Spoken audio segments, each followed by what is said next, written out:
네, 오늘은 지난 2월 정계 은퇴를 선언한 후에 오랜만에 작가로 돌아오신 분이시죠. 유시민 전 복지부 장관 나오셨습니다. 최근에 책도 쓰셨는데요. 다양한 이야기 나눠보도록 하겠습니다. 어서 오십시오. 예, 안녕하십니까. 네, 나와주셔서 감사합니다. 예, 고맙습니다. 예, 최근에 쓰신 책이 그건가 보죠?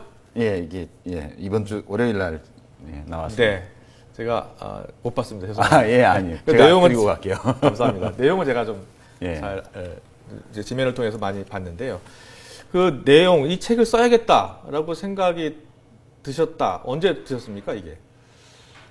그게 한 두세 달 전에 좀 이제 대화록을 보면 정말 국가적인 또는 한반도를 둘러싼 주변 국가의 관계 포함해가지고 굉장히 중요한 그런 이슈들이 많이 들어있고 또 남북 정상들이 그에 대해서 굉장히 솔직한 대화를 나눴는데 이게 저 전문을 다 읽는 분들이 별로 많지 않고 또 읽어도 참 어려워서 이해가 쉽지 않고 또 언론에서는 뭐 NLL 포기 발언이 있냐 없냐 이런 것만 가지고 그게 이제 주요 이슈가 되고 공방이 됐죠. 그 비본질적인 내용을 가지고 이제 공방이 이루어지고 그래서 이제 생각하는 백성이라야 산다 그런 옛날 함석헌 선생님 말씀이 있는데요. 이제 이런 좋은 귀한 문서가 나왔을 때는 국민들이 같이 공부하면 좋겠다 그런 생각 때문에 공부 많이 하셨어요? 그게 제가 100페이지 정도 됐었던 것 같은데 A4 용지로 그죠? 그렇습니다. 그 읽으시면서 여러 말씀하셨잖아요. 지금 너무나 정말 중요한 내용들이 들어있었다. 가장 중요한 내용이 뭐였습니까? 제일 중요한 거는 역시 이 남북 간의 군사적 신뢰를 확보하지 않으면 이 경제협력 분야에서도 큰 진척을 이루기 어렵다. 그게 제일 중요한 거고요. 그래서 이제 NLL 문제가 다루어진 거죠.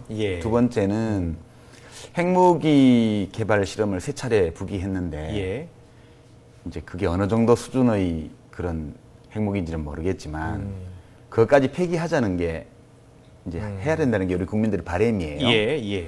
근데 그 핵무기 포기 문제에 관해서 북이 어떤 입장을 가지고 있는지를 제가 언론 보도에서 못 봤는데 여기 대화록에 보면 정확하게 나옵니다. 나와 있죠. 같이 보고를 받았죠. 그리고 이제 세 번째는 김정일 위원장의 인격적 특성이 잘 나타나 있어요. 우리가 미디어에서 보는 것과 다른 매우 소심하고 그리고 아주 그 북이 고립되어 있는 이 현실에 대한 울분 이런 것들을 거의 가감없이 터뜨려버리는 그런 장면들이 나옵니다. 그래서 우리가 북 체제와 지금은 뭐 다 딴 세상 사람들이 됐죠. 주인공들이. 그렇긴 하지만 북 체제의 어떤 내부적인 사정 이런 것들을 이해하는데 굉장히 많은 참고 사항들이 있고요. 그 밖에 이제 소소한 걸로는 뭐 남북 정상들이 모여서 주변 국가 흉을 보는 그런 내용도 있었고요. 있습니다. 그래서 이 중요한 내용을 그냥 묵혀둘 수는 없다. 공개해서 모두 좀 알아야겠다 이런 생각으로 지금 책을 쓰신 거죠. 그렇죠. 근데 이제 지금 요즘에 이 대화록 가지고 사실은 정치권 공방이 되고 있잖아요. 정치권 공방이 이렇게 이루어지고 있는 이유에 대해서 좀 어떻게 생각하세요?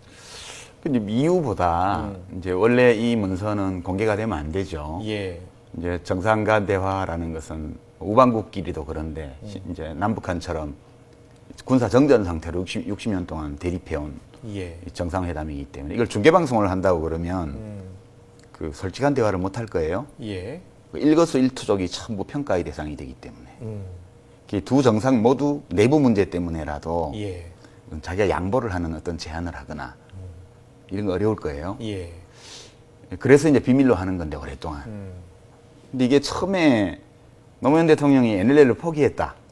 이렇게 이제 비판을 시작하면서 그게 결국 대화록 공개까지 가버렸는데. 그렇죠.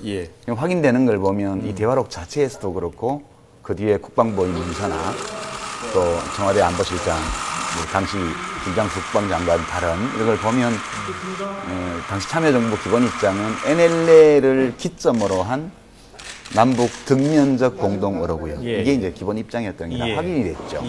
근데 결국 그 의심이 대화록 불법 공개까지 이어졌는데 허위 폭로를 한 사람들이 권리 행사만 하고 아무 그에 상응하는 책임을 안 졌어요.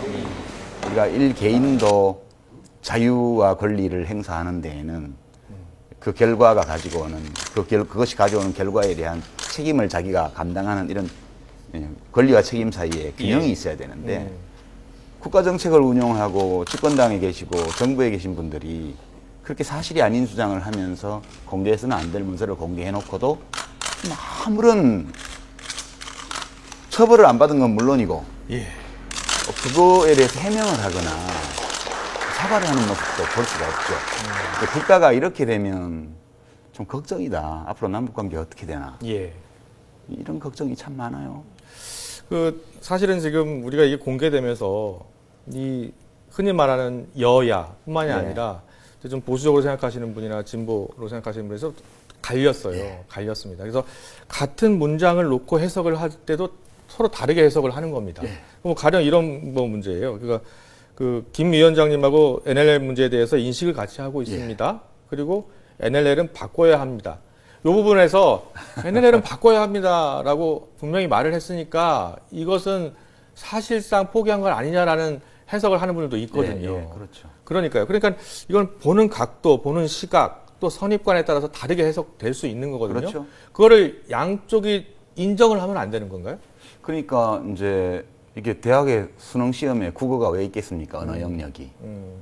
이 독해가 굉장히 중요한 거거든요. 우리가 소통을 하면서 살아가는데 다른 사람의 말이나 상대방의 말을 그 말 그 자체도 제대로 들어야 되지만 그 말을 둘러싸고 있는 여러 상황과 연관지어서 그걸 해석을 하지 않습니까? 그렇죠. 근데 이제 이 사안은 보면 그 문장만 딱 뽑으면 노무현 대통령이 김정일 위원장 의견에 동조한 거 맞죠? 근데 그 내용을 보면 이제 김정일 국방위원장은 어떤 생각으로 했는지 모르겠지만 대한민국 대통령이 도저히 받아들일 수 없는 제안을 했어요, 처음에. 그러니까 NLL하고 자기들이 주장하는 NLL 남쪽에 있는 해상군사 경계선 그 사이를 공동으로 구역하자고 그랬으니까 노 대통령이 좋은 생각이라고 얘기를 해요. 그리고 이제 NLL을 바꾸긴 바꿔야 된다고 또 뒤에 가서 얘기를 하고. 그런데 이제 그 문제에 관해서는 이게 NLL이라는 게 무슨 괴물 같아가지고 말만 나오면 벌떼같이 들고 있다. 함부로 손 못 대는 물건이 돼 있다. 그래서 맞습니다. 그렇게 적혀 있죠. 그 문제는 옛날 기본 합의에 따라서 계속 협의하기로 하고 이렇게 얘기를 합니다. 그때 옛날 기본 합의가 뭐냐? 1991년도에 남북 총리가 서명한 남북 기본 합의서하고 불가침 부속 합의서입니다. 거기 보면 남북이 합의를 했죠. 세 가지를. 첫째, 남과 북이 합의한 해상 경계선은 존재하지 않는다. 둘째, 그렇기 때문에 남북이 계속 협의해 나가기로 한다. 셋째, 새로운 합의가 나올 때까지 북은 기존 NLL을 잠정적으로 존중한다. 이게 남북 간에 이미 있는 옛날 기본 합의거든요. 노 대통령이 완곡하게 아이디어는 좋은데 그 방식으로는 못한다. 그렇게 하면서 나중에 서해평화협력 특별지대안을 내면서 NLL을 건드리지 말고 그 위에다가 경제 평화 지도를 덮어 씌워버리자. 이렇게 제안을 했고 그것을 이제 김정일 위원장이 오케이를 하죠. 오케이 해놓고는 괜찮을까 싶어서 자 그럼 우리 정상들이 그걸 합의했다 그러고 구체적인 방법은 나중에 실무자들끼리 협의를 하기로 한다고 하고 이렇게 큰 구상을 합의했다고 발표하면 남쪽 사람들이 좋아할까요? 이렇게 맞아요. 물어봅니다. 그런 얘기도 있었어요. 진짜 이게 되기를 원했던 거죠. 그래서 이제 그 안에 이제 전체적인 이제 맥락을 보다 그리고 이제 풀 텍스트를 다 읽어봤으면 좋겠다라는 말씀을 하고 계신 것 같아요. 그렇죠? 뿐만 아니라 이제 이 정상들은 굉장히 고급 정보를 가지고 압축해서 대화를 했습니다. 그러니까 남북 관계사에 있었던 기본적인 사실들을 잘 모르고 보면 텍스트를 대화록을 잘 이해하기 어려운 면이 있습니다. 그래서 이번에 책을 쓰면서 정상들이 이 거론했던 옛날 기본 합의라든가 뭐 이런 짧은 용어들 작게 어공이구라든가 이런 것들이요. 이런 것들이 뭔지 또 북한 핵 문제에 대한 보고를 두 정상이 같이 받았는데 그때 나온 여러 가지 문제들이 그 역사적 연원이 어디에 있었던 건지 그런 것들을 전부 이제 저도 새로 공부를 하면서 좀 해설을 해봤습니다. 그러셨군요. 이게 2007년 10월 4일 3일인가요? 3일 정상회담이고 그다 당시 그 장관 장관께서 뭐 하고 있었었죠? 저는 국회의원 할 때죠. 국회의원 하시고 예. 보건복지부 장관 이제 그만 나온 지 한 반년쯤 됐을 때입니다. 반년쯤 됐을 예. 때고. 그렇다면 이 가까우신 분들 중에 예. 특히 문재인 의원 같은 경우 가까우시죠? 네. 예. 이 대화록 얘기 좀 하시던가요, 그때? 저 개인적으로는요, 노 대통령 돌아가시고 나서 이제 노무현 재단에서 그 회고록 내지 자서전을 대신 당신이 정리를 해라 저한테 그러셔서 그때 운명이다라는 책을 제가 예. 대피를 했죠. 예. 그때 이게 궁금해서 이제 당시 수행하셨던 분들 또 문재인 전 비서실장 이런 분들께 여쭤봤어요, 제가. 아, 그랬군요. 예. 대통령이 살아계셨으면 그때 얘기를 하실 텐데. 그 당시에 대화록이 있다고 그랬습니까? 없다고 그랬습니까? 대화록 얘기는 모르고요. 예. 아무도 얘기한 분이 없었고, 다만 그 당시 수행하면서 이제 보고 들었던 것, 나중에 회담이 끝나고 나서 노 대통령께서 말씀하셨던 것, 예. 이런 것들 일부를 저한테 얘기를 해주셨죠. 아, 그랬었군요. 예, 그래서 그걸 토대로 남북 정상회담 관련 한 꼭지를 그 책에 써서 넣었는데요.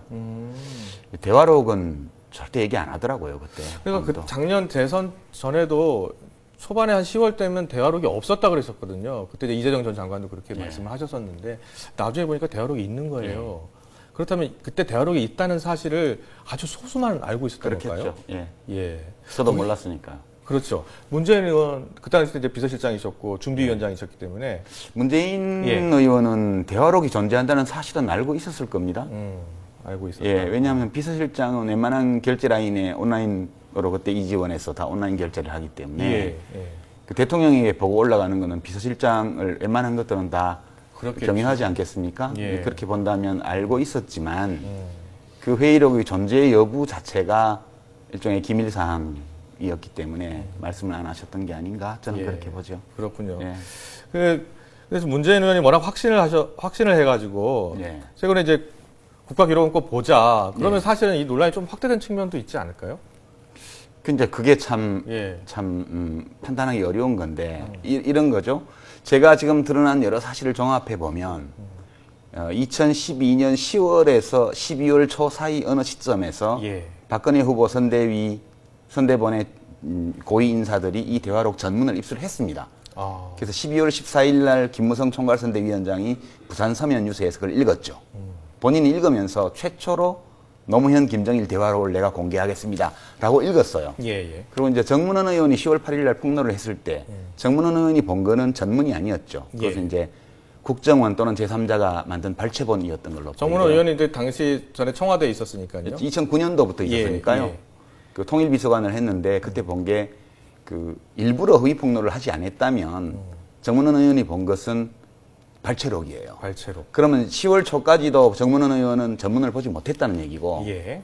12월 14일 날 김무성 선대본부장이 읽었으니까 그 사이 어느 시점에선가 대화록을 입수한 거예요. 예. 그러면 특정 정파의 정치인들은 전문을 다 입수해서 거기서 발췌해서 유세장에 써먹고 예. 자기들끼리 이 대화록을 어떻게 활용할지에 대해서 내부 회의도 했고 근데 국민들은 모르고 있어요. 예. 비밀로 할 거면 국법에 따라서 완전 비밀로 해서 정말 허가받은 사람만 볼 수 있도록 하고 예. 그런데 이미 한 정파의 선대본 관계자들이 다 입수해서 그걸 내부 회의까지 하는 상황에서 예. 국민은 모른다? 이거는 저는 정의롭지 못한 거라고 봐요. 그래서 예. 차라리 그 상황이면 차라리 공개하는 게 나았을 거다. 그리고 이제 그 공개된 국정원의 대화록 전문이 진실성이 많이 의심된다면 네. 그렇다면 이렇게 된 마당에 같은 내용일 텐데 국가기록원에 있는 것도 확인해 보면 좋지 않을까. 저는 단순히 그렇게 생각했고 예. 아마 이게 상식적으로 판단하면 당연히 거기 있을 거라고 생각했으니까 예. 그런 거 아닌가 싶어요. 예. 그게 이제 대화록이 일단 있었는지 존재조차 모르고 계셨으니까. 예. 그죠? 석 달 전에 아셨겠네요. 6월 24일 날 국정원에서 그걸 저 대화록이 있다는 거는 작년 대선 기간에 저게 있나 보다라는 생각을 했죠. 왜냐하면 김무성 그거 보고서 김무성 의원이 그걸 읽었기 때문에 그때는 국회의원이 아닌데 예. 그 내용이 상당히 구체적이고 그 읽은 인용 내용이 노무현 대통령 평소 어법과 거의 비슷했어요. 그래서 저는 이건 대화록이 있는 거다. 예, 그렇게인데 공개는 못할 거야, 안 될 예. 거야라고 생각을 했는데 국정원이 공개를 6월 24일 날 했기 때문에 예. 저도 이제 고마운 마음으로 읽었죠. 예. 그리고 뭐 지금 시간이 얼마 남지 않았는데 뭐 네. 이 얘기만 하다 보니까 최근에 이제 정치하는 몇 가지만 물어볼게요. 뭐 일부 인터뷰에서 좀 말씀하셨으니까 예. 지금 이 NLL 논란뿐만이 아니라 이제 나아가서는 지금 지난해 대선 공정성 시비 그리고 불복 논란 몇 가지 확산이 됐어요. 그렇죠. 어떻게 보고 계세요? 지금 이 정국을? 그건 뭐 객관적으로 봐야죠. 이와 유사한 사례는 외국에도 많이 있었잖아요. 예. 선거 기간 동안에 선거에서 유리한 걸 얻기 위해서 불법 행위를 한 것, 이런 것들은 어느 나라든 선거에서 뭐 왕왕 일어나는 일입니다. 예. 제일 대표적인 게 미국의 워터게이트 사건 같은 거죠. 예. 근데 그 민주당 선거사무소를 침입해가지고 뭘 훔쳐간 예. 그 행위에 닉슨 대통령은 직접 관련은 없었거든요. 예. 근데 중간에 그 보고받고 내용을 알고 있으면서 거짓말했다는 이유 때문에 이제 재선해놓고 사임한 거 아닙니까? 예. 근데 이제 우리 경우는 지금 국가기관들이 선거법에 위반되고 국가공무원 관련법에 위반되는 정치행위를 했다는 것은 명백한 것 같아요. 핵심은 박근혜 대통령이 후보 시절 이것을 지시했느냐, 알면서 묵인했느냐, 그게 문제죠. 예. 근데 현재까지 드러난 정황을 보면 지시를 했다거나 뭐 알고서 그거를 뭐 즐겼다든가 요청을 했다든가 이런 것이 드러난 거는 현재까지는 없는 것 같아요. 그러니까 이 선에서 박근혜 대통령께서 정리를 하시는 게 좋을 것 같아요.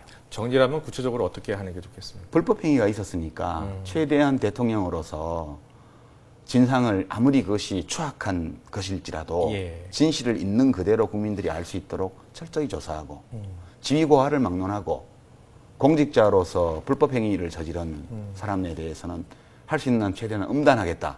이렇게 해서 이걸 털고 가야지. 계속 이렇게 내가 댓글 때문에 당선됐냐. 뭐 내가 부탁한 적도 없고 득본 것도 없다. 이런 입장을 끌고 가게 되면 정말 정치적으로 위험해지는 상황으로 갈 수 있습니다. 그렇다면 그 정도로 이제 책임 있는 말씀을 대통령이 한다면 그렇다면은 이 문제가 어느 정도 정리가 될 수 있을 거라고 보세요? 아니면 새누리당에서는 이 문제를 그럴 경우에 좀 더 또 다른 문제로 또 튀지 않을까 이런 걸 또 걱정하는 분들도 있던데. 그러니까 뭐가 좀 불안한가 봐요. 제가 만약 박근혜 대통령 입장이라면 그럼 나는 몰랐고 내가 부탁한 적도 없고 그렇다면 뭐가 두렵습니까? 지난 정부 때 국가기관들이 한 일인데 최대한 엄정하게 정리하는 것이 현직 대통령에게 좋은 일이죠. 네. 마지막 질문하라고 자꾸 그러는데 뭐 작가로 사시니까 제가 아까 저기 들어오기 전에 장관님이라고 불러드리는 게 좋겠습니까? 작가님이라고 불러드리면 좋겠습니까? 했더니 그냥 유시민 선생으로 불러줬으면 좋겠다. 그래서 이제 유시민 선생께 묻겠습니다. 자, 앞으로 이제 정치는 전혀 하실 생각이 없으신가요? 예, 저는 이제 앞으로 계속 글 쓰고 지식인으로서 살아갈 생각입니다. 정치 현안에 대한 언급도 하실 생각이십니까? 뭐 그거는 뭐 때로 그 유권자로서 시민으로서 발언을 할 필요를 느낄 때, 그럴 때는 뭐 헌법이 우리 모두에게 부여해준 권리이기 때문에 그런 것들은 그렇구나 하시고 또 뭐 다음 책 구상하는 작품 있으세요? 예, 제가 지금 그 작업을 하다가 이 책 때문에 중단해 놓고 있는데요. 한국 현대사 관련 작업을 하는 중입니다. 네, 알겠습니다. 더 나눌 말씀 많은데 여기서 그만해야겠습니다. 유시민 전 복지부 장관이고요. 이제 좀 작가로 활동하고 계십니다. 유시민 선생이었습니다. 잘 들었습니다. 예, 고맙습니다. 예.